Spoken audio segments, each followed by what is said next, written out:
A former Paralympian is saying that what seems like a very reasonable request for accommodations turned into a ridiculously offensive and insulting insult. And we're gonna give you all the details right now. This is retired Corporal Christine Gauthier, who competed back at the 2016 Paralympics. So she told during testimony to lawmakers in Canada that when she had asked for a wheelchair lift to be installed in her home, instead, here is the response she got. You can see right there during the testimony, Christine Gauthier. She says, I have a letter saying that if you're so desperate, madam, we can offer you MAID, medical assistance in dying. That's the response that she got. She was injured way back in 1989 during a training accident. And so when asking for accommodations, the official said, we can help you to be euthanized. And I want to be very clear, this is Canada. That doesn't make it any better, it just makes it more fascinating. There are polite people. This is utter madness.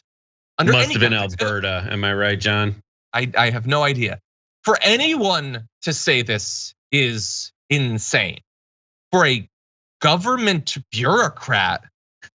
And by the way, Christine Gauthier is testifying about this, is apparently not the only person who received a response like this.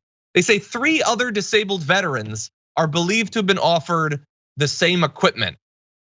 Now, Justin Trudeau has responded saying the incident was absolutely unacceptable.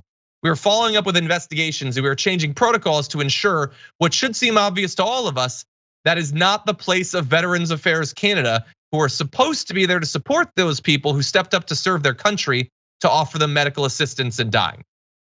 The way that sentence is formulated is a little bit confusing, but saying that this is bad, which yeah, you should make clear about that.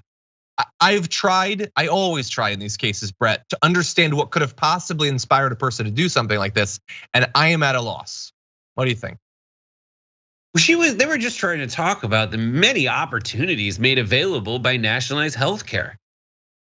I just like the reaction to her. It's like, I just wanted to go upstairs. Like yeah. I didn't want to.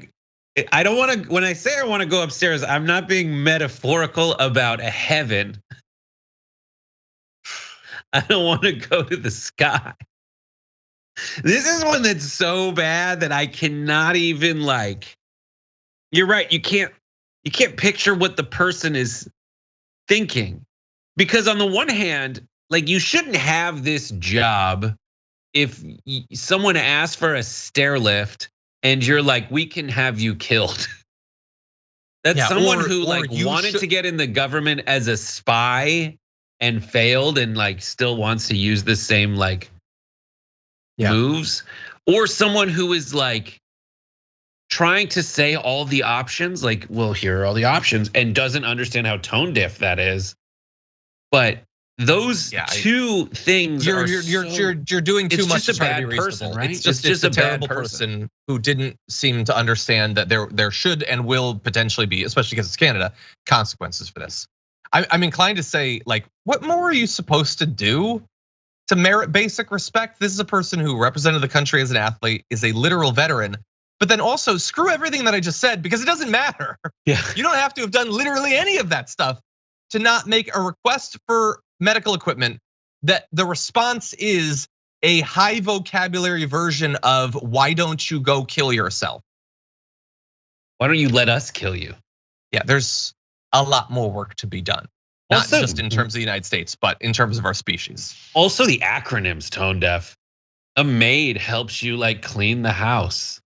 I guess, yeah. Anyway, absolutely insane, shouldn't have to go through that. And they've identified 4 people. Is it just 4 people? I don't know, we'll see.